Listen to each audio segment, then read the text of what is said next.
오늘 성숙 시리즈입니다. 13번째 시간이고요. 저희가 베드로후서의 본문을 가지고 성숙이라는 주제와 함께 이렇게 말씀을 쭉 보고 있는데, 오늘 이제 13번째 시간이고 다음 주 이제 11절 한 단락이 마무리됩니다. 그래서 올 연말까지 이렇게 잘 어떻게 하다 보니 잘 맞춰지게 되었는데요. 연말까지 성숙이라는 시리즈를 잘 마무리하고 내년부터는 또 새로운 주제와 또 혹은 성경 본문을 가지고 여러분과 은혜를 나누도록 하겠습니다.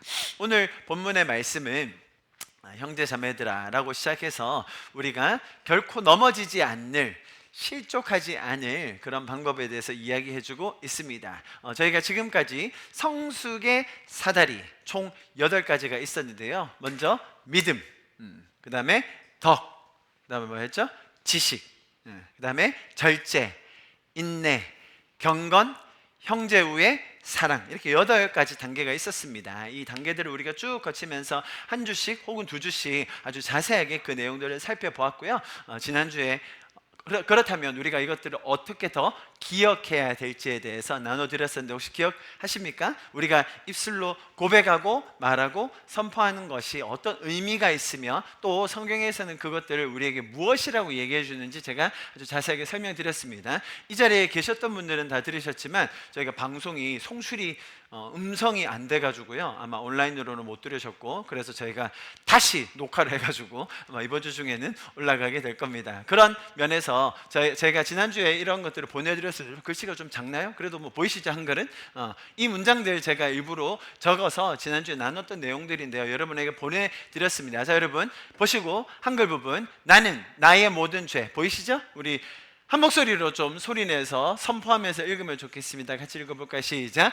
나의 모든 죄된 과거는 지나갔습니다. 나는 주님 안에서 새로운 피조물입니다. 할렐루야. 나는 오늘도 영원을 현실처럼 살아낼 것입니다. 영원히 함께할 관계를 소중히 여길 것입니다. 그가 채찍에 맞음으로 나는 나음을 받았습니다. 모든 질병을 고치시는 주님을 찬양합니다. 나에게는 용서할 수 있는 능력이 있습니다. 오늘도 사랑함으로 하루가 충만할 것입니다. 내 안에 있는 모든 두려움과 불안함과 염려는 예수님의 이름으로 떠나갈지어다. 참된 자유함이 임할지어다. 할렐루야, 할렐루야. 우리가 입술로 고백하고 선포하고 나누는 이 안에 놀라운 주님의 능력이 있는 줄 믿습니다. 그래서 성경의 구절들을 제가 여러분에게 설명드리면서, 그렇다면 우리가 왜 고백해야 되는지, 성경은 어떤 의미에서 우리에게 고백할 것을 요청하고 있는지에 대해서 제가 충분히 설명을 드렸습니다. 지난주 이 말씀을 통하여서 한 주간에 여러분이 고백하시고 나누셨던 그 내용들을 통하여 우리 안에 믿음이 더 생겨나고 주님께로 나아가는 그 성숙함이 더 굳게 자리 잡힐 수 있었기를 주님의 이름으로 다시 한번 축복합니다. 할렐루야. 자, 오늘 본문을 나누기에 앞서서 아주 중요한 그런 신학적인 주제들을 몇 가지 다룰 것입니다. 왜냐하면 저희가 지금 성숙이라는 것을 쭉 봐오고 있는데, 그렇다면 성경이 우리에게 어떤 부분을 먼저 쌓았고 그 다음에 강조하고 있는지를 알아야 돼요. 자, 보시면 사실 우리가 신앙생활하면서 이 부분에 대해서 굉장히 어렵고 이야기가 어렵고 또 헷갈리는 경우가 굉장히 많습니다. 그게 무엇이냐? 하나님의 주권대. 하나님의 주권이 뭐죠? 주님이 일하신다는 것, 주님이 주권적으로 잡고, 그죠? 인도하시고 시작하셔서 우리를 구원하셨고 또 인도해 가신다는 하나님의 주권이 있는 거죠. 그런데 그 주권만 있는 것이 아니라 인간의 책임, 우리가 짊어져야 될 책임적인 부분도 있다라는 부분에 대해서 이것을 이분법적으로, 그렇다면 어떤 게 더 중요한가, 어느 쪽으로 더 가야 하는가, 여러분 제가 빈말이 아니라 신학자들 사이에서는 지난 2000여 년 동안 이 주제를 가지고 그냥 대판 싸우고 서로 갈라질 정도로 어떤 것이 더 중요하냐를 놓고 말이죠, 그런 갈등들, 긴장이 굉장히 오랫동안 지속되었습니다. 그것을 다른 표현으로 하면 은혜는 하나님 편에서 주시는 거죠. 또 우리의 부지런함의 공존이라고 할 수 있는데요, 제가 왜 이 말씀을 드리냐면 오늘 본문이 이런 것과 쭉 연결되어서 우리에게 하실 말씀이 있다는 것입니다. 자, 그런데 여러분, 저희가 지금 베드로후서 1장 본문을 가지고 쭉 이어서 보고 있는데요, 처음 부분에서부터 이런 것들이 계속해서 반복적으로 드러났었습니다. 보십시오. 3절의 말씀입니다. 저희가 이 말씀부터 봤거든요. 그의 신기한 능력으로 생명과 경건에 속한 모든 것을 우리에게 주셨으니. 자, 누가 주셨다고요? 하나님이 그 신기한 능력, 우리가 이해하지 못하는, 우리가 다 알아낼 수 없는 그 신기한 능력으로 우리에게 뭘 주셨어요? 두 가지. 생명과 구원이겠죠. 구원. 우리가 죽었다가, 영원히 죽었다가 살아날 수 있는 구원. 그 구원과 또 뭐요? 경건에 속한 뭐를요? 그 찔끔요? 부분요?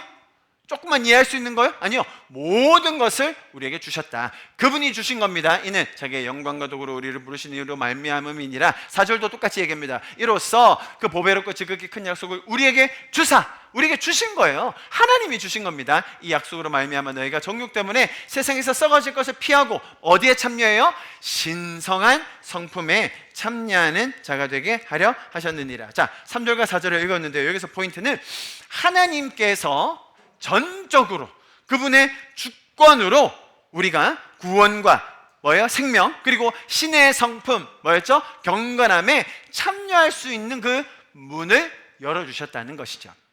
하나님이 시작하셨다는 것입니다. 하나님이 먼저 찾아오셨습니다. 하나님이 우리가 아직 죄인 되어 있을 그때에, 죽어 있을 때에, 하나님 앞에서 가장 죄인 중에 괴수일 때에 우리를 먼저 찾아와 주신 줄 믿습니다. 할렐루야. 그래서 여러분, 우리가 지금 성숙을 계속 보고 있습니다. 사실은 성숙을 논하기 전에 은혜를 먼저 알아야 됩니다. 아시겠죠? 제가 은혜를 나누지 않았다면, 처음 오자마자 성숙을 나눴다면 사실 이것은 이해되기 어려운 부분입니다. 성숙을 논하기 전에 은혜를 먼저 알아야 됩니다. 시시때때로 찾아오는 우리의 삶의 불평, 원망, 시험, 어려움, 그런 것들에게 매몰되기 전에 여러분, 은혜를 붙드셔야 됩니다. 그게 우리 신앙의 기초라는 거예요. 하나님이 먼저 시작하셨습니다. 하나님이 은혜로 우리를 구원하신 거예요. 우리가 아무것도 할 수 없을 그때에, 자격이 없을 그때에 하나님이 먼저 찾아와 주신 줄 믿습니다. 그래서 이 하나님의 주권, 하나님의 그 은혜의 주권 안에 담긴 하나님의 의도를 먼저 알아야 되는 것이죠. 하나님께서 먼저 찾아오시지 않으셨다면 우리의 지금 누리고 있는 이 모든 것들, 그 어떤 것도 지금의 모습처럼 이루어지지 못했을 것입니다. 아멘. 하나님께서 또 지금이 그 시즌이 있죠. 주님의 오심을 기념하는 성탄 시즌인데요, 하나님께서 아들을 보내셔서 우리를 구원하신 그 사건 없이는 우리는 생명의 시작도, 그 일부분도 맛볼 수 없었을 것입니다. 하나님은 생명을 구원하기 위하여 아들만 보내셨을 뿐만 아니라 그 신의 성품, 경건함, 뭡니까? 하나님과의 교제인 것이죠. 단순히 아들만 보내서 구원하고 끝나는, 천국만 갈 수 있으면 끝나는 게 아니라 이 땅에서의 삶이 경건함으로, 신의 성품에 참여함으로, 하나님을 닮아감으로 풍성하게 살 수 있는 그런 삶을 우리에게 열어주셨다. 할렐루야, 할렐루야. 그 과정까지를 우리가 다 이해할 때에 하나님이 주권적으로 은혜를 주셨다는 게 이런 의미구나라는 걸 알 수 있는 거예요. 자, 그게 뭐였다고요? 3절과 4절이었습니다. 자, 그 다음에 5절이 이어진 거예요. 이제 5절부터 성숙에 대한 얘기가 나오는 건데요, 5절 같이 읽어봅니다. 시작. 그러므로 너희가 더욱 힘써 너희 믿음의 덕을 더게 해주시고, 이렇게 해서 성숙의 사다리를 쭉 이어집니다. 자, 그러므로 이라는 단어로 이어진 이 5절에서는 이제 우리에게, 하나님이 먼저 시작하셨는데 그렇다면 이제 우리에게 그것을 어떻게 함께 실현해낼 수 있는지에 대해서 가르쳐 주십니다. 자, 모든 것을 시작하신 그 하나님께서 이제는 바톤 보이시죠? 바톤을 우리에게 이제 넘겨주셔서 잡으라는 거예요. 시작하셨습니다. 문을 열어주셨어요. 완벽하게 다 이루어 놓으셨습니다. 자, 이제 그것을 우리에게 받아서 함께 가자라고 이야기하고 계십니다. 여러분 어떻습니까? 바톤을 넘겨주시는 하나님, 우리가 그것을 받아서 이제 함께 동행해야 되는데 어떤 마음이 드시나요? 하나님께서 이제 우리에게 더욱 힘써라 라고 얘기하시는 것에 대해서 어떤 기분이 드십니까? 많은 분들이 좀 부담스러워 하십니다. 그냥 하나님이 다 해주시면 좋을 텐데요. 처음부터 끝까지 하나님만 해주시고 저희는 그냥 가만히 있으면 참 좋을 텐데요. 죄인의 습성입니다. 맞습니다. 갓난아이가 어떻게 스스로의 기저귀를 갈겠습니까? 갓난아이가 어떻게 스스로의 음식을 마련해서 먹겠습니까? 갓난아이뿐만 아니라 청소년까지만 돼도 아직도 잘 못하는 것이 얼마나 많습니까? 성인은 다 잘하나요? 성인도 마찬가지 아닙니까? 우리가 부족하고 연약하고 무지할 때가 많기 때문에 하나님이 도와주십니다. 그럼에도 불구하고 여러분, 우리가 끝까지 기저귀 차고 살면 안 되겠죠? 아멘? 우리가 성장하고 점점 더 장성해 가는 것을 성경이 뭐라고 불러요? 성숙이고, 그럴 때에 우리가 누릴 수 있는 풍성함과 열매들이 너무나 놀랍다는 것을 하나님이 가르쳐주고 계신 거예요. 그래서 그 성숙은 이제 하나님께서 우리에게 너희가 더욱 힘써서 이것을 나와 함께 이루어 가보자라는 초대를 우리에게 주고 계신 것입니다. 자, 그런데 너무 걱정하지 마십시오. 인생의 풍파와 혹은 혹독한 시련들이 엄습할 그때에 하나님이 우리를 꼭 붙들고 인도해 주십니다. 상한 갈대를 절대로 꺾지 않으십니다. 꺼져가는 등불이 쉽게 소멸되지 않도록 계속해서 불씨를 살려주십니다. 그분이 우리 하나님이십니다. 여러분 잘 들어주십시오. 생명이 움틀 수 있는 토양으로 우리를 옮겨주세요.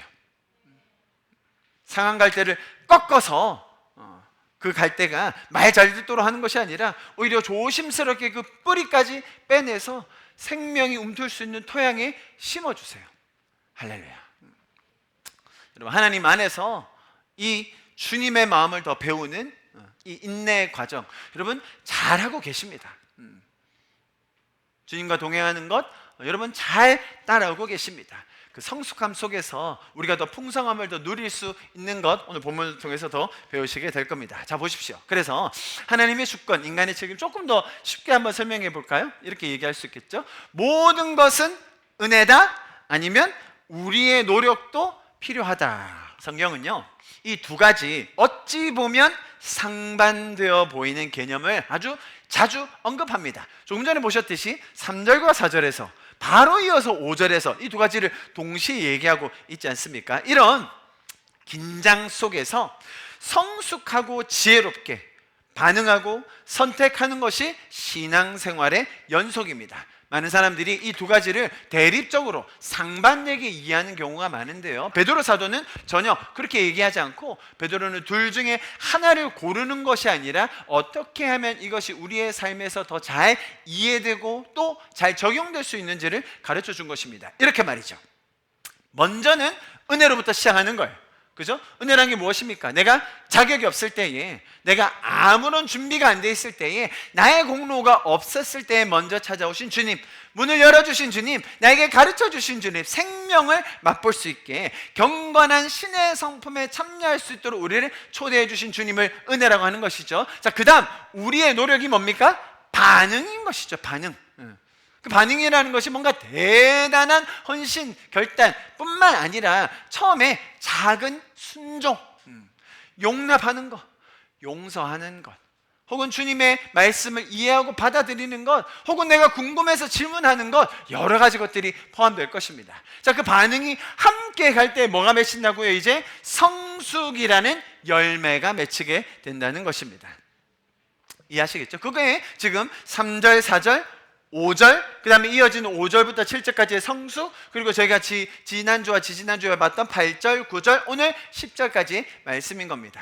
여러분, 이 문장을 보면 아주 명백하게 이해하실 것 같은데요, 한번 같이 한번 읽어볼까요? 밑에 문장요. 성숙은, 시작. 성숙은 100% 은혜로 시작되지만 동시에 100% 순종으로 완성됩니다.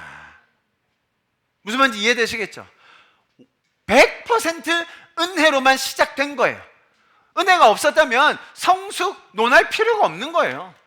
성숙을 말하기 전에 은혜를 먼저 알아야 된다니까요.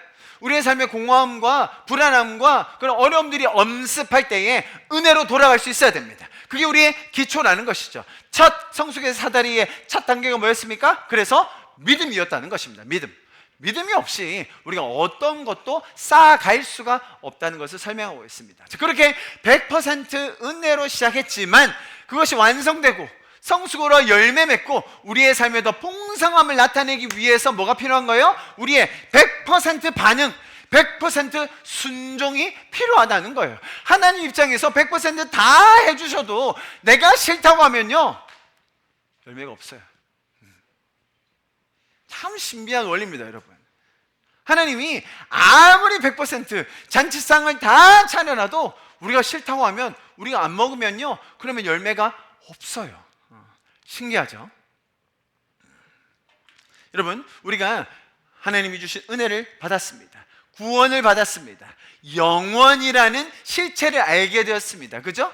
영원한 삶, 영생에 대한 확신이 들었습니다. 자, 그러고 나면 어떤 반응이 생길 수 있습니까? 아, 영원이 있구나. 아, 영생이 있구나. 그렇다면 내 오늘 하루의 삶의 선택과 내 오늘 하루의 삶의 결정이 그 영원이라는 관점으로 나아갈 수 있는 것이죠. 내가 영원히 살 수 있는 그 특권을 부여받았기 때문에 나는 오늘 사랑하기로 선택한다.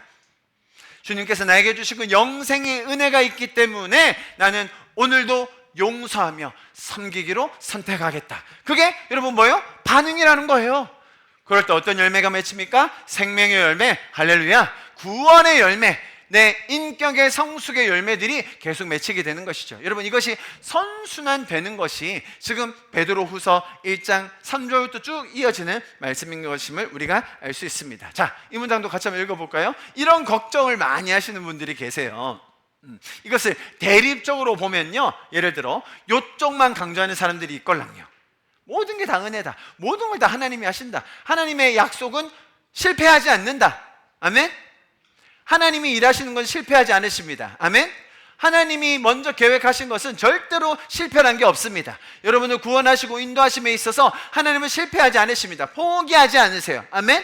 자, 그러면 그쪽은 아멘인데 그거를 강조하기 시작하면 이런 현상이 드러나는 것을 제가 이렇게 적어봤습니다. 같이 한번 읽어봅니다. 시작. 하나님의 은혜를 우리를 게으르게 만들지 않고 오히려 더 부지런하게 만드는 원동력입니다. 무슨 말이냐? 하나님의 주권, 하나님의 은혜, 하나님의 일하심, 하나님의 구원의 계획, 실패하지 않으시고 포기하지 않으신다. 그러면 인간 쪽에서는 할 일이 없을 수도 있는 거예요. 이해하시겠습니까? 실제로 그런 사례들이 있었죠. 하나님이 구원하실 거면, 하나님이 복음을 전하실 거면 굳이 우리가 애써서 하지 않아도 주님이 하시지 않겠습니까? 주님이 선교하시지 않겠어요? 그래서 이쪽 부분이 강조되면 선교를 안 하는 그런 사태까지 벌어져요. 실제로 그런 일들이 꽤나 많이 벌어졌었습니다. 하나님의 주권이 맞습니다. 하나님의 일하심이 훨씬 우선입니다. 하나님께서 시작하셨고 찾아오셨습니다. 자, 그런데 우리의 반응이 없이 하나님이 일하실 것만 기대하면서 게으르게, 나태하게, 무관심하게 지내는 사람들도 더러 있었습니다. 자, 여러분, 그러나 하나님의 은혜를 실제로 정확하게 제대로 경험한 사람이라면 여러분, 게으를 수가 없는 것이죠. 내가 받은 은혜가, 내가 받은 사랑이, 내가 먼저 받은 관심이 무엇인 줄을 안다면 그러면 여러분, 게으를 수 있겠습니까? 나태할 수 있겠습니까? 인생의 무기력함이 찾아올 수 있겠습니까? 네, 그럴 때 우리는 어디로 돌아갈 수 있다고요? 그럴 때 우리가 은혜로 돌아가서 다시 한번 시도할 수 있다는 것이죠. 은혜가 가장 큰 시작점이기 때문에 이것을 바로 알면 우리의 삶에는 게으름이 있는 것이 아니라 오히려 더 부지런하게, 더 노력하며 더 섬기기 원하는 그런 마음으로 우리가 돌아갈 수 있다는 것입니다. 하나님의 은혜를 바로 알고 그 은혜로 살아가는 사람들은 게으를 수가 없습니다. 나태할 수가 없어요. 인생이 무기력하다고 느껴지시는 분들이 계십니까? 은혜로 돌아가실 수 있기를 축복합니다. 열심히 살 힘이 나지 않나요? 은혜를 다시 붙드실 수 있기를 축복합니다. 할렐루야, 아멘. 제가 올해로 결혼 15년 차인데요, 결혼하고 1년 조금 지났나요? 그때쯤 제가 저희 아내랑 결혼했을 때 저희 아내가 대학교 학부 학생이었습니다. 그래가지고 스페인어로 공부하고 있었는데 방학 기간 동안 스페인으로 한 달 반 어학연수를 가는 프로그램이 있었어요. 그래서 제가 가라고 해서 또 이렇게 지원해가지고 됐어요. 그래가지고 이제 와이프를 공항에서 배웅해서 보내고, 와이프가 가서 저 혼자 있었지 않겠습니까? 결혼하고 1년 좀 안 돼서 막 집으로 이사 가자마자 또 그랬거든요. 그래가지고 보내놨더니 제가 그때부터 시름시름 앓기 시작했어요. 제가 몸이 아파지더라고요. 그러니까 정말로 주변 사람들이 되게 걱정하면서 막 점점 아파지는 거예요. 그래가지고 막 저희 교회 리더들이 막 먹을 거 갖다 주고 막 그랬었어요. 이제 근데 뭐 시간은 가는 것 아니겠습니까? 이제 한 달 반 이제 점점 차오니까 이제 막 제가 살아나기 시작했어요. 그래가지고 집 청소를 하기 시작했어요. 집 청소. 와이프가 왔을 때 집이 깨끗해야지. 제가 뭐 결벽증까지는 아니지만 그때 머리카락 하나 떨어지는 게 싫더라고요. 그래서 집안에 모든 먼지 머리카락 다 치웠어요. 그리고 뭐 신혼초니까 집에 뭐 가구나 이런 게 별로 없었습니다. 그냥 횡했어요. 그런데 와이프가 뭘 좋아할까? 어떤 걸 더 준비하면 좋을까? 그냥 소소하게 작은 거 준비하면서 그렇게 막 준비하는데 정말 열심히 청소하고 정말 열심히 준비했어요. 그리고 감격적인 상봉을 다시 이루었죠. 할렐루야. 뭐 질투심이 드세요? 가정해 봅시다, 여러분. 가정하는 거예요. 자, 이것도 뭐 여기만 편집하면 안 돼. 가정이에요, 가정. 예를 들어 내년 이맘때에 주님 오신다. 누군가 저렇게 노래를 부르고 있고 누군가는 음주 가물을 즐길 이때에, 저 노래방에서 들리는 소리입니다, 여러분. 괜찮아요. 이 아침 일찍도 주일 아침 코인 노래방에서 아주 스트레스를 풀고 계시는 너무 행복한 교회입니다, 여러분. 자, 잘 들으세요, 여러분. 내년 이맘때에 주님이 오신다고 가정해 봅시다. 가정. 정말로요. 어떨까요, 여러분? 여러분 뭐 하시겠어요? 어떻게 사시겠어요? 어떤 선택을 하시겠어요? 주님 너무 빠르다. 지금 우리 지금 코인이 오를 때가 됐는데 이거 좀 맛 좀 보고 오시지. 그런 세속적인 게 드러날까요? 정말로 여러분, 내년 이맘때에 주님 오신다면 우리의 마음이 어떨까요? 어떤 사람들은 그렇게 할 겁니다. 네, 주님 오신다고? 혼낼 것 같은데? 땅을 파가지고 내가 가진 걸 다 묻고 아무 일도 안 하고 그냥 가만 기다려야지. 각 잡고 주님 오시면 뭐라고 혼낼지 모르니까. 성경에 그 얘기가 나오죠. 한 달란트를 땅에 묻고 주인이 혹시 혼낼까봐. 잘못된 이해인 거예요. 하나님에 대한 잘못된 이해. 아니죠. 주님이 주신 달란트, 주님이 나에게 맡겨주신 것, 주님이 나에게 주신 이 놀라운 것들 더 나누고, 더 풍성히 나누고, 나부터 더 풍성하게 살고 사랑하고, 아무리 죽을 죄를 지었어도 내년에 주님 오시는데 용서하고. 할렐루야. 여러분 정말로 신나고 재미있고 풍성하게 살 수 있어요. 여러분 그 가정 매일매일 하세요. 가정적이라고요? 아니요. 그렇게 사는 삶이 가장 풍성할 겁니다. 가장 의미 있을 거예요. 가장 선명하고 현명하고 지혜로운 선택을 하게 되실 거예요. 영원의 관점에서 주님 살아계신데, 주님 다시 오시는데, 나에게 영생이 있는데, 그 관점으로 하는 선택, 할렐루야. 이게 가장 지혜로운 거죠, 여러분.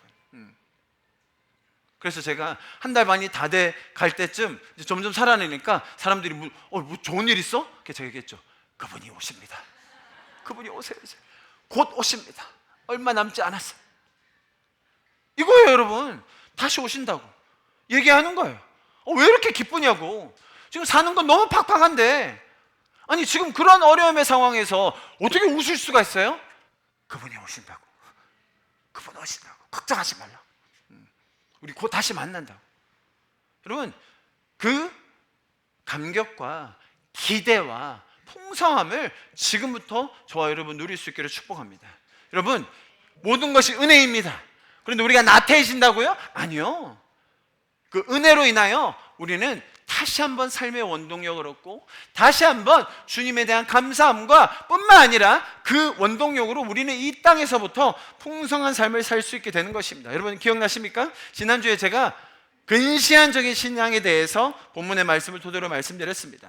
인생이 공허하고 우울하고 갈팡질팡하는 사람들 너무 많습니다. 그럴 때 여러분 근시안적으로 구원은 받았어요. 영안이 열렸는데, 그러니까 본문에서 뭐라고 설명드렸죠? 그 일부러 적어놓은 그 한 단어, 근시안적인 표현, 그죠? 앞에만 보고 사는 영혼의 관점을 모르는 그런 선택을 할 때 우리의 삶이 너무너무 안타까운 선택의 연속이 되는 것입니다.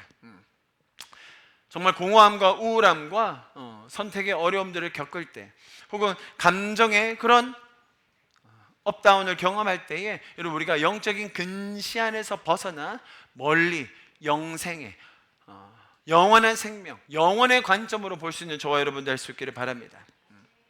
그래서 성숙으로 나아가는 길이 영적인 근시안을 타파하고 우리가 주님과 동행할 수 있는 길임을 설명해 주고 있습니다. 예를 들어 이제 막 기말고사가 끝났습니다. 학생들 기말고사 막 끝났어요. 기말고사를 완전히 망쳤어요. 그럼 어떻게 해야 됩니까, 여러분? 근시안이 있으면 와, 이제 나는 그냥 끝났다, 내 학업은 그냥 이제 포기다, 그러겠죠? 아니요. 자, 기말고사 진짜로 예를 들어 정말 망쳤어요. 자, 저를 따라해 주십시오. 그럴 때 어떻게 하면 되느냐? 따라해 주십시오. 할렐루야! 다시 하면 되는 거예요. 왜? 영혼의 관점이 있으니까. 당신의 게으름과 무지함이 시험을 망쳤을 뿐이지 하나님의 사랑은 변치 않아요. 아니, 내가 투자한 것만 빼고 전부 다 올랐네? 야, 자, 그럴 때 이렇게 외치십시오. 따라합니다. 할렐루야! 당신의 그 세속적인 욕심과 무력이 떨어지게 만들었을 뿐이지 주님의 신실함은 어디 도망가지 않았어요. 이게 영혼의 관점이에요. 내 감정의 요동침, 미래에 대한 불안함. 여러분, 더 심각한 상황은 많이 있습니다. 내 건강, 관계, 재정 등으로 고통 속에 있는 분들, 그때 우리가 외칠 수 있습니다. 할렐루야. 맞습니다. 우리는 연약한 존재입니다. 그럼에도 불구하고 주님은 우리에게 영원한 생명을 약속해 주셨습니다. 제가 그 주님을 믿고 더 전적으로 따르기 원합니다. 할렐루야. 자, 여러분, 그래서 다시 한번 정리합니다. 모든 것이 은혜, 네, 이게 시작입니다. 이 시작 없이 아무것도 이루어지지 않아요. 자, 그런데 주님께서는 우리와 동행하기 원하는 그 마음을 표현해 주셨어요. 왜요? 그래야 우리가 더 성숙해지면서 그 풍성함을 누릴 수 있기 때문이죠. 그리고 나눌 수 있기 때문입니다. 그래서 이 은혜와 반응, 열매로 이어지는 이 놀라운 주님의 지혜를 우리가 잘 따라갈 수 있기를 간절히 소망합니다. 자, 이런 기초적인 지식을 가지고, 자, 그러면 오늘 본문 10절의 말씀을 한번 들어가 보도록 합니다. 보십시오. 그러므로 형제자매들아, 더욱 힘써 너희 부르신 것 택하심을 굳게 하라. 너희가 이것을 행한 자 언제든지 실족하지 아니하리라. 자, 여기 보시면 더욱, 오늘 개역 개정 성경에서는 더욱이라고 되어 있는데 일반적으로 다른 번역본에 보면 더욱이라고 되어 있어요.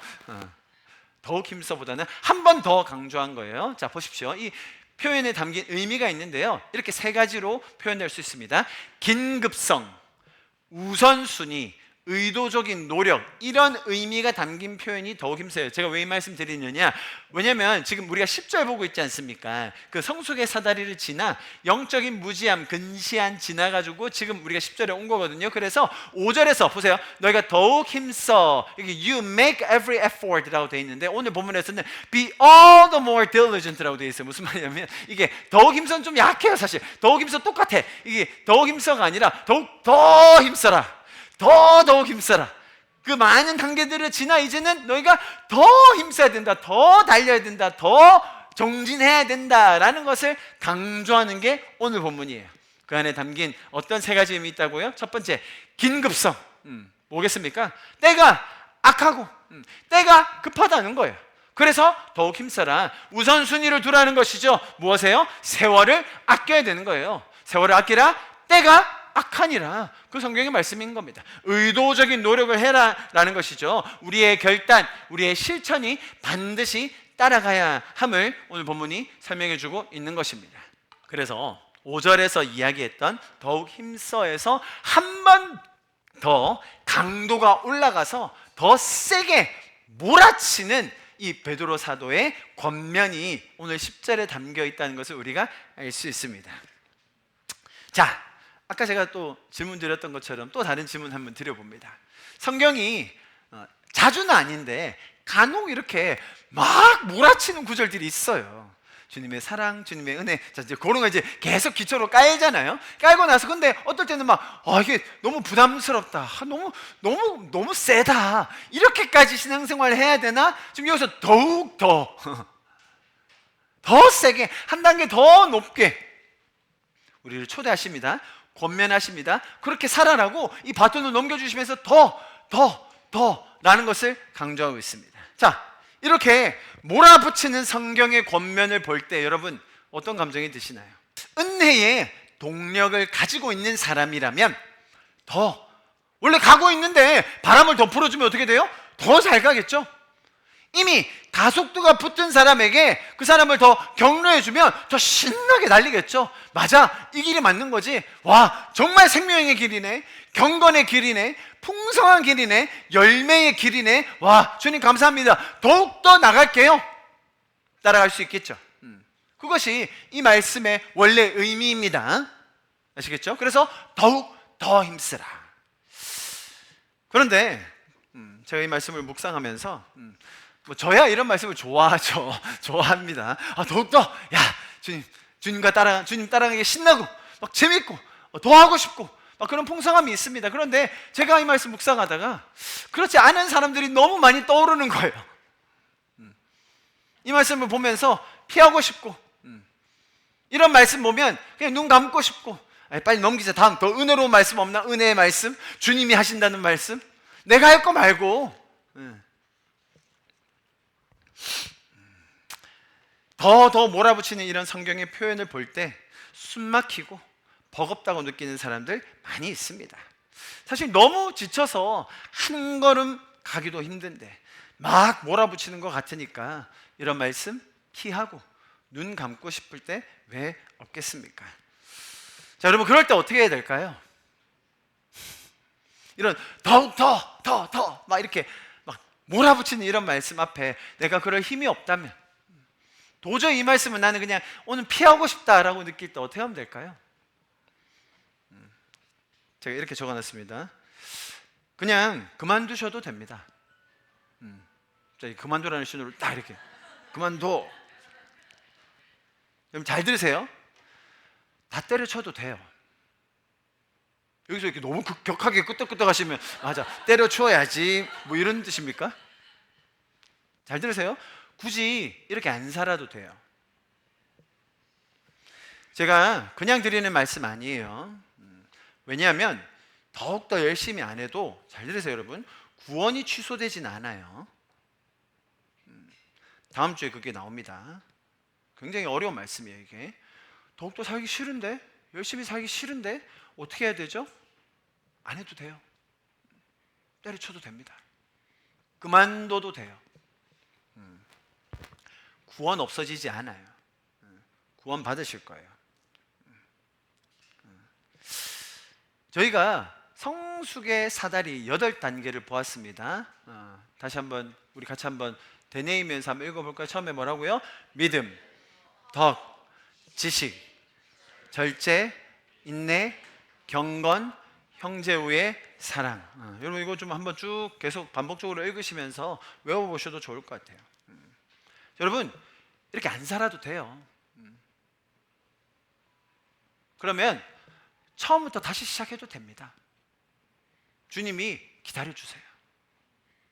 주님이 신실하게 도와주십니다. 할렐루야. 나에게 정말 믿음이 없는 것 같다. 여러분 처음부터 시작하셔도 됩니다. 내가 덕이 없었다. 나 참 부족했다. 덕으로 돌아가셔도 돼요.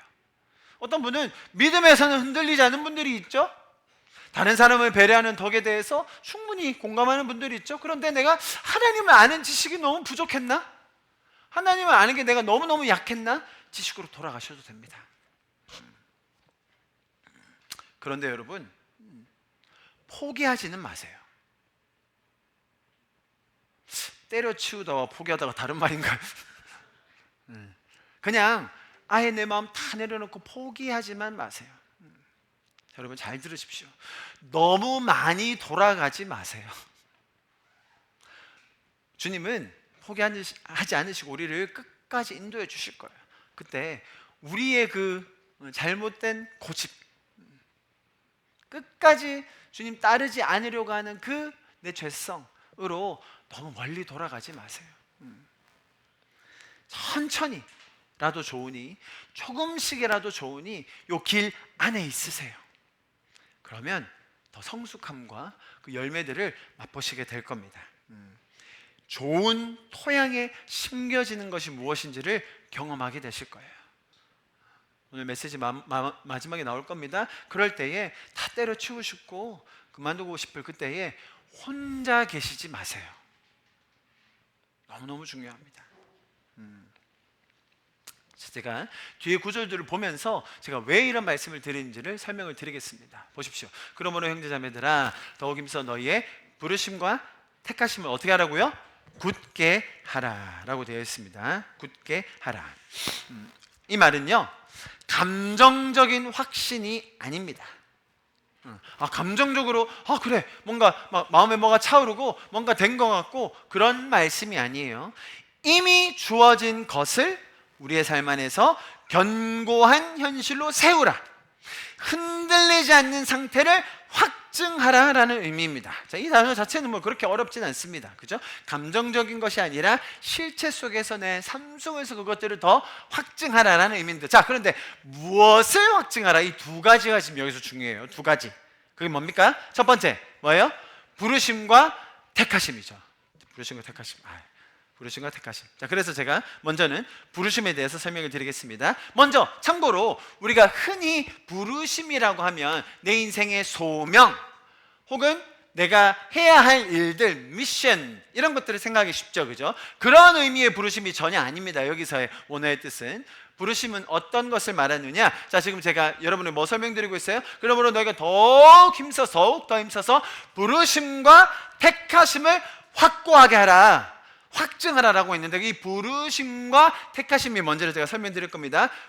먼저 부르심이라는 것은 우리에게 들려지는 복음을 얘기합니다. 주님이 우리를 불러주시는 것을 말해요. 자, 많은 사람들에게 지금 이 자리에서도 여러분 다 앉아 계시지만 제가 앞에서 이렇게 막 떠들고 소리를 내고 부르고 있지만 어떤 사람에게는 그게 막 들리고 깨달아지고 마음에 새겨지는 반면 어떤 사람에게는 아무 의미가 없을 수도 있는 거예요. 이해하시겠죠? 자, 부르심이라는 것은 들려지는 복음, 첫 번째 1단계예요. 자, 그 두 번째 단계는 무엇이냐면 내 안에 마음이 열어지고 깨달아지고 믿음이 생기고 내가 주님을 따르고 싶은 마음이 생기는 것, 그것까지도 성경은 부르심이라고 불러요. 그렇게 하다 보면 궁금증이 생길 수도 있어요. 진짠가? 성경에 이런 말씀들은 뭐지? 왜 이렇게 적어 놓으신 거지? 하나님 정말 이럴 때 이렇게 하신 거 맞나? 자, 이런 궁금증. 여러분, 하나님을 우리가 우리의 지성으로 다 이해할 수 있습니까? 그렇다면 하나님 아닌 거예요. 우리는 하나님에 대한 그런 지성적인, 마음적인, 심적인, 경험적인 갈증들이 항상 있기 마련입니다. 여러분, 그게 부르심의 증거예요. 할렐루야. 제가 말씀드렸죠? 목사님, 제가 구원 받았을까요? 이런 사람은 대부분 뭐다? 구원 받았다는 거예요. 이 부르심에 대한 반응이 있는 거예요. 여러분, 구원받은 간증들 보면 제가 볼 때 정말 많은 퍼센티지, 절반 이상이 다 뭐라고 얘기하냐면, 에이, 그래 마누라가, 남편이 뭐 이렇게 하라고 하니까 뭐 그냥 한번 나와보지 뭐, 새벽기도 한번 나가보지 뭐, 예배 한번 가보지 뭐, 그래가지고 막 그냥 털렁털렁 왔는데, 대부분 간증도 뭐예요? 딱 들어와서 찬양하는데 뭐야, 뭐 눈물이 막 나가지고 뭐지 1시간 울고 왔다더라, 뭐 이런 거 들어보셨죠? 처음 들어보세요? 간증도 좀 듣고 가십시오. 이게 부르심이에요. 부르심. 이게 뭐지? 나도 모르는 내 마음이 열어진 사건. 나는 그런 마음이 전혀 없었는데 막 그냥 회개가 되는 사건. 찬양하는데 나도 모르게 막 눈물이 나는 그런 사건. 이게 부르심. 여러분 마음에 그 부르심이 있습니까? 너무너무 감사하죠? 나도 모르게 생기는 하나님을 향한 갈증이 있습니까? 궁금증이 있습니까? 그 회개의 모먼트들이 있었나요? 주님을 알고 싶은 그런 감정들이 있습니까? 주님께서 여러분을 부르셨다는 거예요. 할렐루야. 이 자리에 계신 모든 분들이 그 부르심 안에 있는 것입니다. 성경이 이렇게 얘기합니다. 보십시오. 같이 한번 읽어봅시다. 시작. 많은 사람이 청함을 받았으나 택함을 받은 자는 적으니라. 자, 이 말씀 가지고 하나님께서 사람 구분하신다? 하나님이 어떤 사람은 편애하시고 어떤 사람은 저주하기 원하신다? 자, 그런 식으로 꼭 삐딱하게 하나님을 해석한 사람들이 있는 거예요. 삐딱하게. 여러분들은 여기 이 자리에 왜 있는데요? 여러분들 안에 믿음은 어떻게 생겼는데요? 우리 저번에 주인영 참이 딸과 얘기할 때 그런 얘기를 했었죠. 여러분, 노아 방주 때 세상에 사람들이 얼마나 많았습니까? 역사학자들이, 신학자들이 추정하기로 수십억이 있었을 거다. 근데 지구의 면적이 훨씬 넓었고 자연 환경이 좋았고 오래 살았기 때문에 자손들이 계속 나왔을 거거든요. 수십억, 지금보다 더 많았을 거다라고 예상하는 학자들도 많아요. 자, 그때 그 수십억 명의 인구가 다 죽었어요. 몇몇 빼고? 노아 가정만 빼고 다 죽었어요. 야, 하나님 진짜 불공평하시다. 하나님 너무 잔인하시다. 어떻게 하나님 그러실 수가 있어요? 다 죽여버리고. 근데 너는 어떻게 보트에 탔지? 우리는 어떻게 방주에 탔어요, 여러분? 뭐 하신 일 있으세요? 방주 좀 지으셨어요? 방주 지는데 뭐 좀 날랐어요, 여러분? 우리가 노아 가정 안에 들어가 있는 거예요, 지금. 그래서 억울하세요? 택함을 받은 적은 숫자 여러분 돌아와서 너무너무 억울해요? 때려치우세요, 그러면. 제가 빈말이 아니라 그러면 다시 처음부터 시작하는 거예요. 믿음으로부터.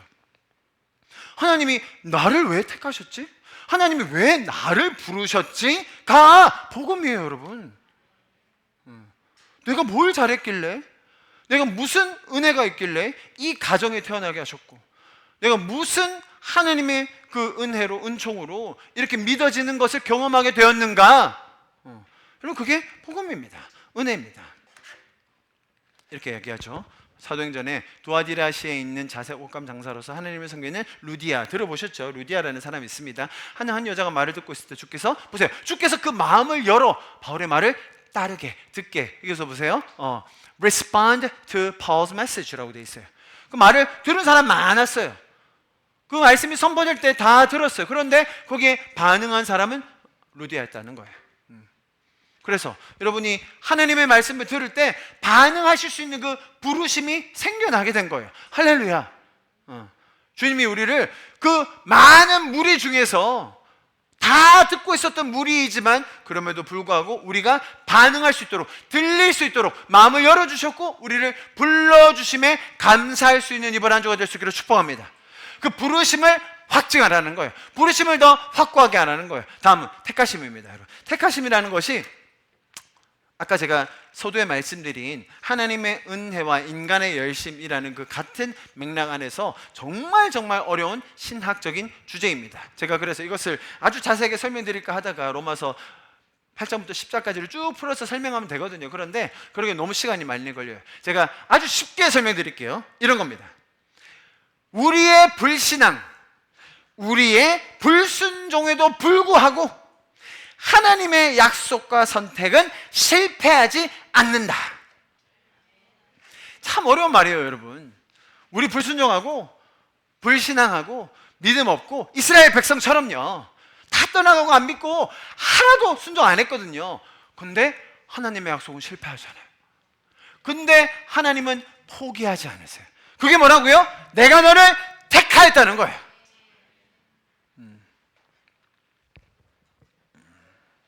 사람들이 그런 질문을 많이 합니다. 저 사람은 택함 받았나? 저 사람 부르심 못 받은 거 아니야?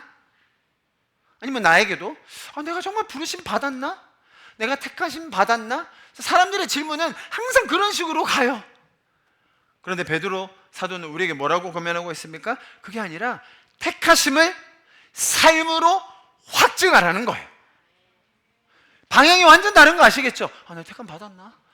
내가 선택함 받은 거 맞나? 부르심 받은 거 맞나? 맨날 그런 거 고민하지 말고 오히려 성숙의 열매로 들어가서 그 택하심을 더 견고하게 하라는 거예요. 접근하는 방식이 완전 다른 거예요. 그래서 하나님의 선택이 흔들리지 않습니다.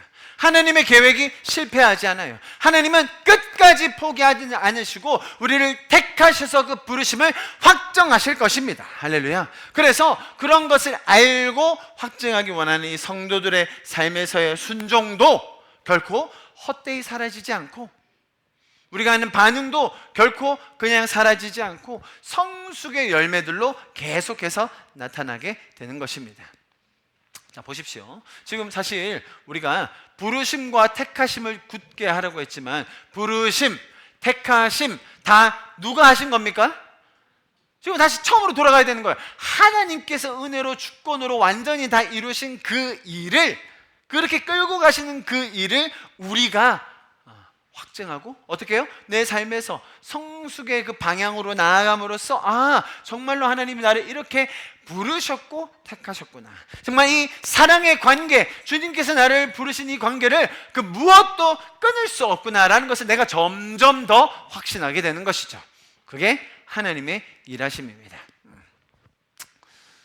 다시 한번 진지하게 질문드립니다. 부름받고 택함 받아 억울하신 분 있습니까? 정말 나는 내가 부름받고 택함 받았다는 사실을 너무너무 받아들이기 싫고 인정하기 싫은 분 계십니까? 처음으로 돌아가셔도 됩니다. 다시 시작하셔도 됩니다. 다만 너무 멀리 가지 마세요. 이런 게 인생의 지혜죠. 하나님을 따르기로 하고 하나님을 믿기로 결정한 우리의 삶에서 분명히 그런 의심과 불안과 염려, 시험의 순간들이 있습니다. 그럴 때 너무 멀리 돌아가지 마십시오. 여러분, 제가 대학을 졸업하고요, 졸업하자마자 저는 선교사가 되려고 선교단체에 간사로 일했습니다. 선교단체 간사로 일하면서 또 영어 공부해가지고 제가 가고 싶었던 나라는 아프가니스탄이었어요. 아프가니스탄. 거기는 워낙 가난한 나라니까 이제 영어로 교육하는 거 한 석사 정도만 하면 거기에서 가서 영어도 가르치고 그럴 수 있겠다 싶어서 졸업하자마자 선교단체 간사하면서 영어 공부 좀 더 해서 이제 미국 갈 준비를 다 해놨었어요. 그런데 그때 미국 가기 직전에 저한테 이제 제의가 들어왔죠. 빌리그레암 전도협회에 전임 통역관으로 일할 수 있는 기회가 주어졌어요. 제가 지원을 했고, 사실 뭐 제 실력이나 연배나 경력으로는 전혀 할 수가 없는 자리였는데 정말 주님의 은혜로 제가 선교단체 간사였다는 그런 신실함 가지고 약간 어필이 돼가지고 제가 뽑혔어요. 그래서 제가 20대 후반 26, 7 그 약관의 나이에 제 인생의 최고의 순간들을 맛보게 됩니다. 빌리그레암 전도협회는요, 한 도시에 들어와서 사무실을 오픈하면, 개소하면 보통 시 단위의 조직을 하고 움직입니다. 그래서 제가 통역을 하기 시작하는데 내일은 시장님과 만나고 그 다음 날은 경찰청장님 만나고, 저는 메인 통역이기 때문에 항상 헤드 테이블, 저는 또 사역자였기 때문에, 그죠? 또 아주 보기 힘든 목사님들, 그 당시 정필도 목사님, 그 당시 최홍준 목사님, 이런 분들 언제 한번 겸상, 인사 악수 한번 하는 것도 쉽지 않은데 저는 그냥 항상 헤드 테이블, 항상 거기 앉아서 통역하고 같이 식사하고, 그래서 집에 가서 엄마, 내가 정필도 목사라고 밥 먹었다, 만나! 이러면서 정장 맞추러 가자, 정장 맞추러. 그래, 정장 비싼 거 사고 막. 그의 마지막에는 제가 사직 아시아드 스타디움에서 3만 명 앞에서 통역하는데, 야, 정말 오대나더라고요, 여러분. 제 인생의 최고 피크였어요, 피크. 그러고 나서 뭔가 주님이 또 인도하시는 방향이 있었는데 제가 잘 이해를 못했던 것 같아요. 그러고 나서 정점에서 바닥으로 떨어져요. 바닥으로. 제가 뭔가 선교해보려고 하는데, 시도하는데 하는 것마다 안 되는 거예요. 그럼 제가 그 통역하는 기간 끝나고요, 저한테 평생 받아보지 못할 오퍼가 한 대여섯 개 들어왔어요. 미국 신학교에 전액 장학금으로 줄 테니 와라. 제가 그래서 안 간다고. 제가 자세한 얘기는 다음에 다 해드릴게요. 그런 평생 한번 받아보기 힘든 제안들이 정말 많이 들어왔어요. 저는 그냥 믿음으로 주님이 주신 그때 맡겨주셨던 공동체 영진 침례교회 청년 30명, 걔네들 돌볼 거라고 제가 막 고군분투하고 애썼어요. 좋았습니다. 그런데 그런 제 결정에도 불구하고 제 앞길이 열어지지가 않는 거예요. 지원하면 떨어지고, 면접 보고 제가 다 붙을 것 같았는데도 안 되고, 제가 이라크에 있는데도 막 지원해 봤거든요. 분명히 될 수도 있었는데 이상하게 마지막에 물 먹고, 그러면서 제 인생이 점점 이렇게 떨어지는 거예요. 너무 할 일이 없어가지고 대학원도 가고 할 일이 없어서 대학원도 가고, 그러다가 점점 우울해지고 죄짓게 되고, 마음이 낙담하게 됐어요. 어떻게 해야 될지를 모르겠더라고요. 그때 저를 불러준 게 김동훈이었어요. 아무튼 수원하나교회, 제가 파송받은 교회잖아요. 거기 한번 와보라고, 그냥 기도하러 가자고, 기도하러 오라고, 뭐 사역을 하고 말고 뭐 이런 얘기 안 했고, 그냥 청년으로 와서 같이 공동체 생활하면서 기도하자고. 뭐 그냥 제가 뭐 할 수 있는 도리가 없었기 때문에 그냥 갔어요. 와, 뭐 기도하러 가면 좋을 줄 알았는데, 이제 그때는 바닥이 이제 제가 끝인 줄 알았는데 그 지하로 막 파고 들어간, 지하로 제가 가진 모든 것들을 다 잃게 됐고, 정말 평생 한번 경험하기 힘든, 제가 모든 가진 신분증, 돈, 도둑 맞고, 제 가지고 있던 컴퓨터에 있는 자료 다 날아가고, 그것도 그 이완 간사가 제 컴퓨터 노트북에 선을 밟아가지고 높이 딱 떨어졌어요. 그때 뭐 저기 클라우드가 있습니까? 뭐가 있습니까? 노트북 안에 있던 자료 다 날아갔어요. 제가 평생 모은 자료.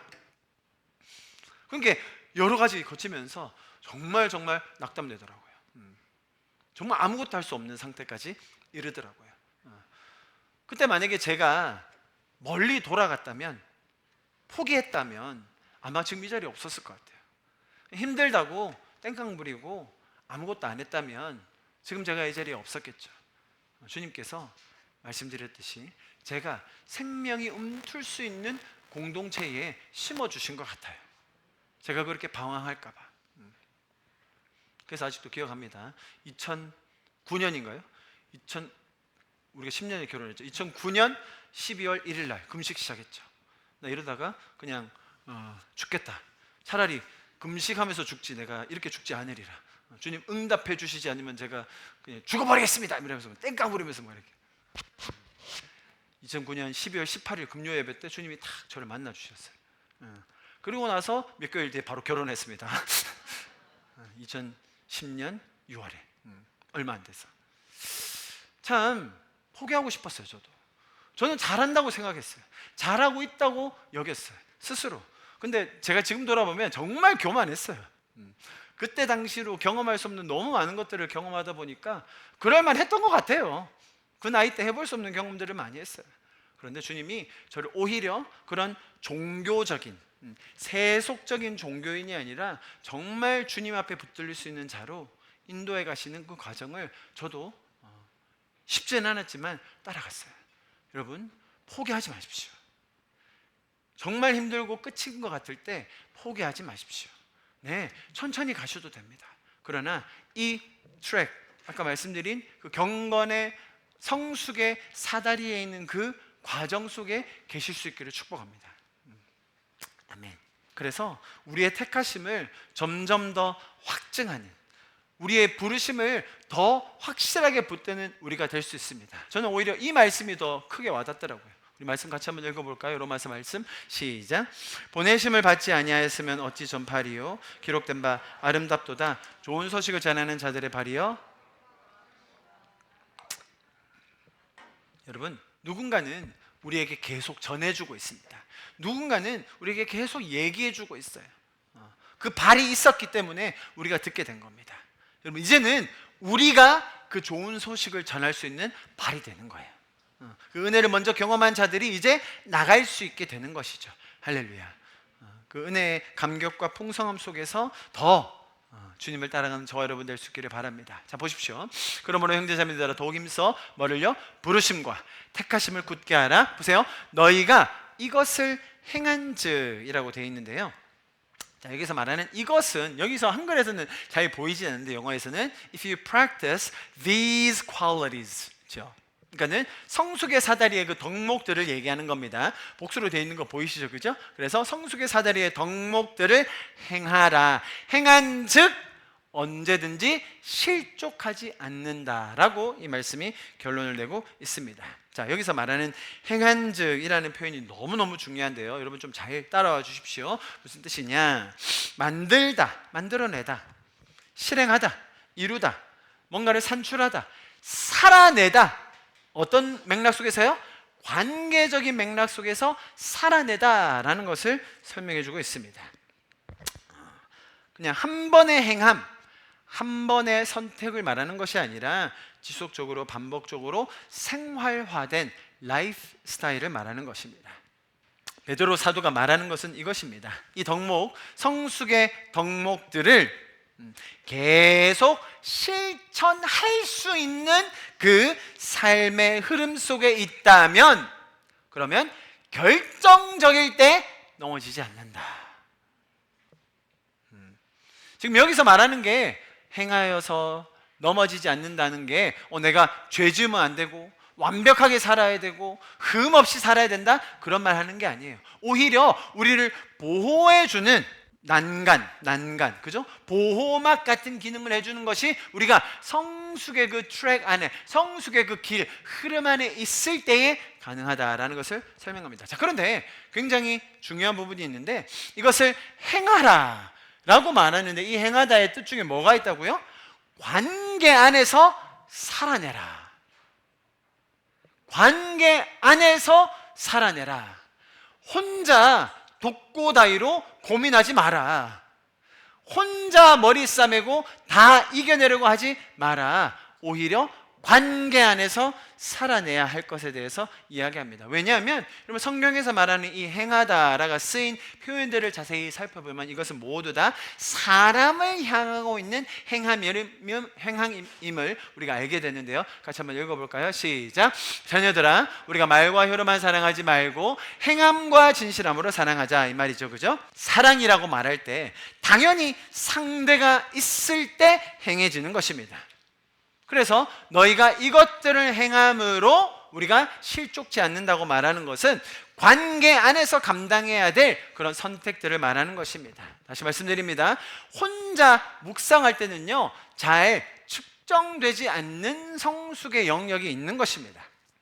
타인 앞에서, 관계 속에서, 특히 공동체 안에서 책임감과 나의 진실함이 드러나야 합니다. 여러분, 여기서 말하는 것은 세상과의 관계를 말하는 건 아닙니다. 그죠? 공동체 안에서. 자, 여기 보시면 성숙의 이 목록들이 그런 것들을 아주 구체적으로 설명하고 있는데요. 보세요. 자, 믿음은 처음에 생기는 거라고 했죠. 덕, 마찬가지죠. 덕이라는 것이 나 혼자 있을 때 드러납니까? 나 혼자 있을 때 덕스러운 거예요? 아니죠. 관계 속에서. 지식은 다릅니다. 지식은 하나님과의 관계, 하나님을 아는 지식을 말하는 거죠. 인격적인 관계. 그 다음은 전부 다 관계 속이에요. 절제, 인내, 이건 뭐 환경도 있지만 경건, 마찬가지죠. 마지막은 더욱 더 관계적으로 가는 거죠. 형제 후에 사랑.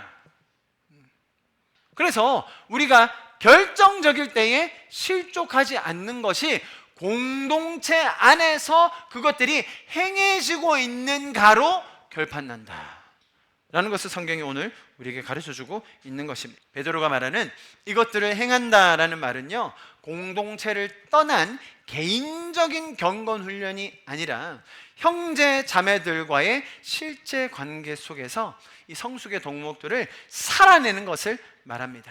공동체 안에서 나의 말, 태도, 선택, 인내, 용서, 섬김이 실제로 행하여지고 있는가를 강조하고 있는 것이죠. 그래서 여러분 잘 들으십시오.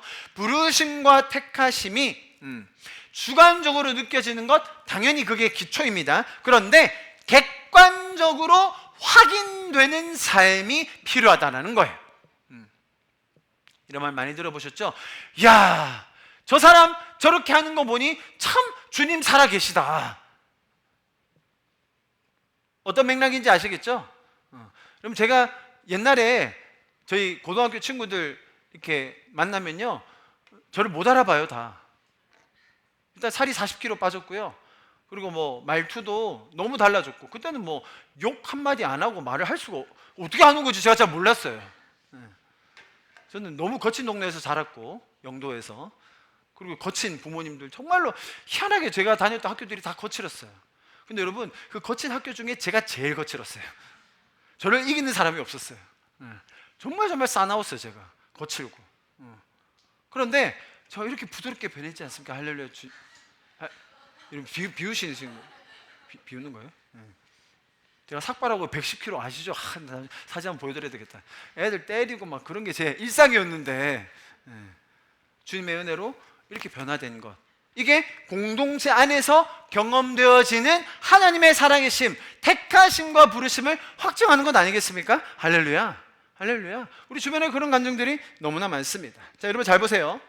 이렇게 사는, 이렇게 부르심과 택하심을 확증하는 삶은요, 절대로 편할 리가 없어요. 편안하게 이것이 된다고요? 그럴 리가 없어요. 이 성숙의 덕목들을 더 행하는 것, 관계 속에서요. 그러면서 부르심과 택하심을 더 확증하라고 가르치고 있잖아요. 자, 여러분 보세요. 앞으로 시대는 어떻게 갈 건가? 이 공동체 안에서 그런 부르심과 택하심을 뭐 확증하려고 할 때, 잘 들으세요. 조금만 불편해도 관계들을 파하고 피하는 상황으로 세상이 우리를 완전히 몰고 갈 거예요. 대표적인 예가 AI입니다. 성경적인 궁금증이 있으십니까? 신학적인 난제가 있나요? AI한테 물어보세요. 아니 뭐 성경 자체하고 돈 벌고 싶으세요? 별로 안 벌고 싶으신 거예요.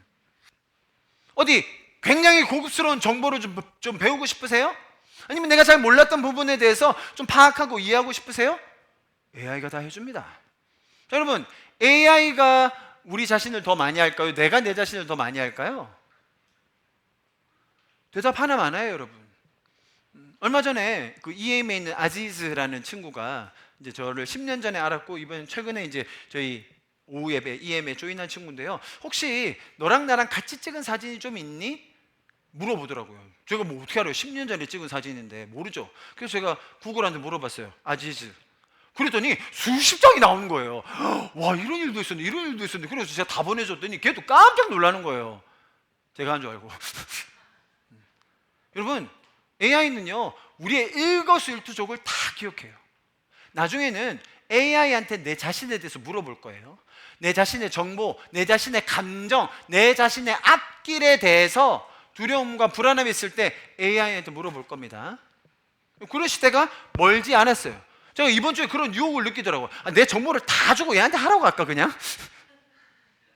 아니, AI를 잘 쓰시는 분들은 이제 그렇게 갈 거예요. 나 대신 이거 좀 해줘. 그러니까 나의 대표자가 되는 거예요. AI를 좀 뭐 챗GPT라든지 다양한 것들 써보신 분들은 어떠신지 모르겠습니다. 대부분 사용해 보셨을 텐데요. 자, 이 질문은 중요해요. 잘 들어보십시오. AI한테 뭐 질문할 때 혹시 막 긴장되고 아니면 막 심장이 두근두근하고 막 떨리는 그런 경험 해보셨어요? 우리 어린이들 챗GPT 많이 쓰는데 재미나이한테 물어볼 때 막 내가 잘못 물으면 어떻게 하지? 막 내가 폐를 끼치면 어떡하지? 그런 걱정 해본 적 있어요? 없죠?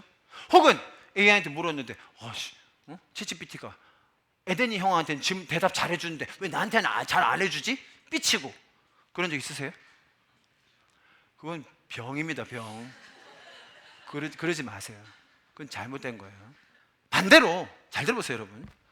두근두근하고 긴장되고 어떨 때는 막 삐치기도 하고 어떨 때는 막 답답하고 막 무슨 말을 해야 될지 모르겠고, 그거는 사랑과의 관계 속에서 나타날 거예요. 여러분 다 기억하시겠지만 우리 지금 주성현 자매가 저기 서서 설교를 듣고 있습니다. 왜 그랬죠? 지난주에 뭐라고요? 자서. 그러니까 지난주에 제가 말씀 딱 시작하려고 하는데 그냥 바로 자려고 하더라고요. 바로 그냥 자려고 그냥 아무 생각이 없더라고요. 그래서 제가 송현아 뒤에 나가서 서서 들어라. 다 보셨죠, 여러분? 자, 여러분, 그런 사건 한 번은 평생 안 잊혀져요. 사실 어찌 보면 굉장히 수치스러울 수도 있는 일이에요. 근데 여러분, 그 자리에 계셨던 분들 그렇게 느끼셨어요? 아닐걸요? 제가 송현이를 사랑하는 마음으로 제가 이 말씀 들어야 되는데 약간의 어색함이 있을 수도 있지만 그럼에도 불구하고 제가 얘기했더니 제가 다 받아들이고 이제 자기는 평생 서서 듣겠다. 할렐루야. 왜냐하면 송현이한테 이 시간이 너무 졸리니까. 자, 그런 관계 챗GPT 안 해줘요. 자, 이럴 때는 또 예배 안 온 것들에 대해서 예를 좀 들어야 되지 않습니까, 여러분? 지난학기 리조이스 마지막 모임 때 제가 우리 서채령 자매한테 농담을 툭 했어요. 그랬더니 철영이가 막 울더라고요. 저는 그냥 농담한 건데 걔가 울었어요. 뭐 어쩌겠습니까? 그럴 수 있죠. 마음에 뭐 이렇게 상처가 있었다든지 혹은 뭐 아픔이 있었다, 그럴 수 있습니다. 자, 그러면 어떻게 해야 되겠어요? 당연히 만나야죠. 제가 빨리 만나야죠. 바로 연락했고 다음날 바로 만났어요. 왜 그랬니? 뭐 내가 뭐 잘못한 게 있니? 근데 만났는데 철영이가 말을 못 하는 거예요. 당연히 못 하죠. 제가 무서우니까. 잘 들으세요, 여러분. 그 떨림, 그 긴장감, 무슨 말을 해야 되지? 라는 그 생각, 그거 앞으로 없어질 거예요. 다 AI한테 물어볼 거예요. 그걸 경험해야 돼요. 그리고 그걸 피하면 안 돼요. 공동체 안에서 성숙됨을 가지고 씨름해야 돼요. 조금 불편할 때, 조금 어려울 때, 조금 내가 마음에 안 들 때 끝내지 뭐. 그러지 마세요. 최대한 이 안에 머물러 계세요. 이해하시겠죠? 앞으로는 이 성숙함을 못 이루게 세상에서 모든 온갖 시도를 다 할 거라는 겁니다. 우리 어린이들 6명 손 들어보세요. 어린이들 6명. 자, 눈 감고, 눈 감으세요. 눈 감으세요. 내가 제일 좋아하는 사람 한 명 집으세요. 하나, 둘, 셋. 됐어. 어제 손 내려. 뭐 이거는 쉽지. 다음. 이제 진짜 눈 감아야 돼. 아, 얘는 진짜 아예 꼭 없었으면 좋겠는데. 아, 진짜 힘들어 죽겠어. 하나, 둘, 셋. 네, 하지 마세요. 여러분, 우리 어린이 6명이 지난 한 학기 동안 매일 봤거든요. 지금 여기 아무도 코피 안 흘리고 눈에 멍 안 든 거는 여러분 기적입니다. 기적이에요. 다음에 무슨 말인지 알겠지? 너도 이렇게 막 때리고 싶을 때 있잖아, 그렇지? 다들 동의해요. 맞아. 다빈이는 항상 때려. 여러분, 이것은 어른들만의 얘기도 아니고 어린이들에게 국한된 게 아니고 사실 어린이들에게 갈등이 얼마나 많은데요. 둘이 축구 보사인 사이로 어제까지 있다가 오늘 갑자기 절교했대. 뭐 이런 선생님들이 하는 일들, 너희가 그렇다는 게 아니라 얘들아, 그런 사례가 너무 많아요. 어른들은 안 그렇습니까? 그런데 성경이 뭘 강조한다고요? 이런 것들을 행하라. 어디에서? 관계 속에서. 그럴 때에 어떻게 되냐면, 보세요. 그럴 때에 어떻게 되냐면 언제든지 실족하지 이게 참 신비한 말인데요, 여러분. 실족하지 않는다는 게 무슨 말이냐면 죄 짓지 않는다, 아니면 마음이 떠나가지 않는다, 그런 표현이 아니에요. 여기서는 무슨 뜻으로 쓰였느냐? 발을 헛디디다, 뒤틀다, 넘어지다라는 뜻인데 단순한 실수가 아니라 이탈, 진로를 완전히 이탈, 파국까지 넘어짐, 그런 뜻을 가지고 있어요. 지금 베드로 후서의 이 전체 맥락은 마지막 때에 핍박과 특히 내부의 거짓 교사로 인한 미혹과 속임에 대해서 경고를 하면서 주는 말씀이에요. 제가 성숙 시리즈 제일 초반에 여러 번 말씀드렸습니다. 그죠? 그래서 지금 여기서 결코 언제든지 실족하지 않는다는 말은 그런 거짓 교사의 속임수에 파국적으로 넘어가지 않는다.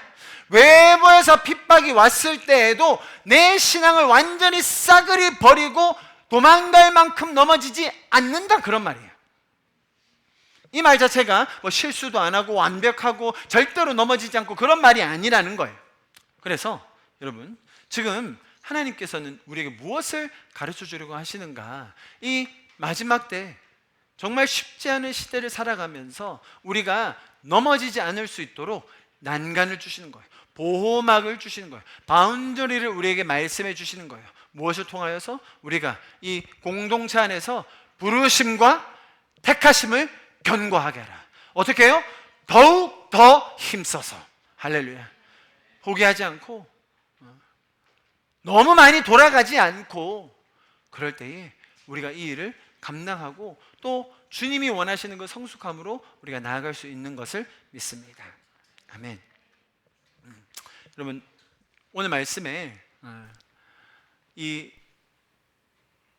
부르심과 택하심을 굳게 하라라고 하셨습니다. 무슨 말이냐? 부르심과 택하심은 이미 주님께서 행하신, 주님이 완성해 놓으신 일입니다. 할렐루야. 그것을 우리가 새롭게 만들어내라, 새롭게 창조해라가 아니라 그 안에서 확신을 더 세우면서 가지라라고 하고 있는 것입니다. 여러분, 지난주에 나누었던 내용 기억하시는지 모르겠습니다. 우리가 실수하고 죄짓고 혹은 다른 길로 가는 것은 환경 때문이 아니라 망각했기 때문이라고 말씀드렸죠. 그래서 더 선포하고, 그래서 더 우리가 주님 앞에 나아가야 되는 것을 설명드렸습니다. 자, 여러분 보십시오. 오늘 본문의 이 말씀, 서두가 어떻게 시작됩니까? 그러므로 저는 이 말씀이 너무 크게 와닿더라고요. 그러므로 형제 자매들아, 이게 한 사람한테 하는 얘기가 아닌 거예요. 그러므로 부산하나교회 공동체 여러분, 그러므로 그리스도의 지체된 여러분들이 서로 관계 안에서 저 사람의 부르심과 택하심을 확증해 주십시오. 저 사람이 포기하고 싶을 그때에, 불편해하고 있을 그때에 끝까지 붙들어 주십시오. 하나님이 포기하지 않으셨던 것처럼, 하나님이 끝까지 우리를 기다려 주셨던 것처럼 우리도 기다리며 섬기며 사랑하며 주님께서 우리에게 주신 그 부르심과 택하심을 함께 완성하게 될 것입니다. 할렐루야. 주님의 이런 우리를 향한 너무나 놀라운 초대에 우리가 함께 반응하며 주님과 동행할 수 있는 그 특권 더 누리며 나아갈 수 있는 저와 여러분 될 수 있기를 간절히 기도하고 또 소망합니다. 아멘. 우리 좀 자리에서 일어나서 같이 좀 먼저 찬양하고 오늘 예배를 마치면 좋겠습니다. 주를 기억합니다. 날 구하사 세우시고 성령으로 채워주시고 완전하게 고쳐주셨네. 주를 기억합니다. 나를 택하여 변케 하시고 세워주셨네. 반석 위에 주를 기억합니다. 주를 기억합니다. 날 구하사 세우시고 성령으로 채워주시고 완전하게 고쳐주셨네. 주를 기억합니다. 나를 택하여 변케 하시고 세워주셨네. 반석 위에 난 주를 찬양하리. 할렐루야. 주께 감사. 모든 영광 그 모든 존귀 그 모든 찬양 받으소서. 나 주를 찬양하리. 할렐루야. 주께 감사. 모든 영광 그 모든 존귀 그 모든 찬양 받으소서. 주를 기억합니다. 날 구하사 세우시고 성령으로 채워주시고 완전하게 고쳐주셨네. 주를 기억합니다. 나를 택하여 변케 하시고 세워주셨네. 반석. 우리 한 번 더 찬양합시다. 주를 기억합니다. 주를 기억합니다. 날 구하사 세우시고 성령으로 채워주시고 완전하게 고쳐주셨네. 주를 기억합니다. 나를 택하여 아멘. 반석 위에 나 주를 찬양하리. 할렐루야. 주께 감사.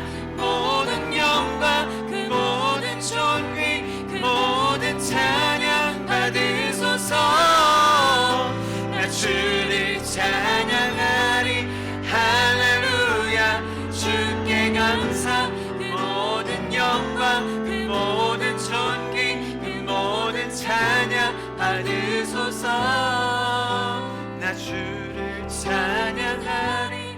할렐루야. 주께 감사.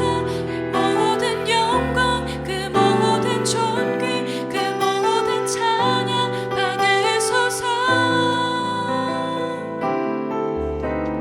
우리를 택하시고 불러주시고 우리가 생명의 경건함에 동참할 수 있도록 인도하여 주신 주님 감사합니다. 우리가 마치 상한 갈대처럼 꺼져가는 등불처럼 있을 때에 우리를 포기하지 않으시고 그 주님의 택하심을 끝까지 참으시고 이루어내시는 그 주님의 열심 우리가 다시 한번 바라봅니다. 나로 하여금 생명이 움틀 수 있는 그 토양으로 인도하여 주셨고,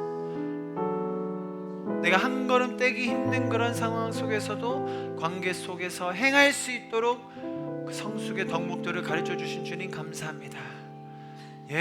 주님이 시작하셨습니다. 주님이 100% 시작하셨습니다. 그러나 이제 우리의 순종과 반응으로 또 그것을 완전하게 완성하기 원하시는 그 주님의 마음을 가르쳐 주셨사오니 우리도 그렇게 주님을 따라가는 그 여정 가운데 함께 주님과 동행하게 하여 주시옵소서.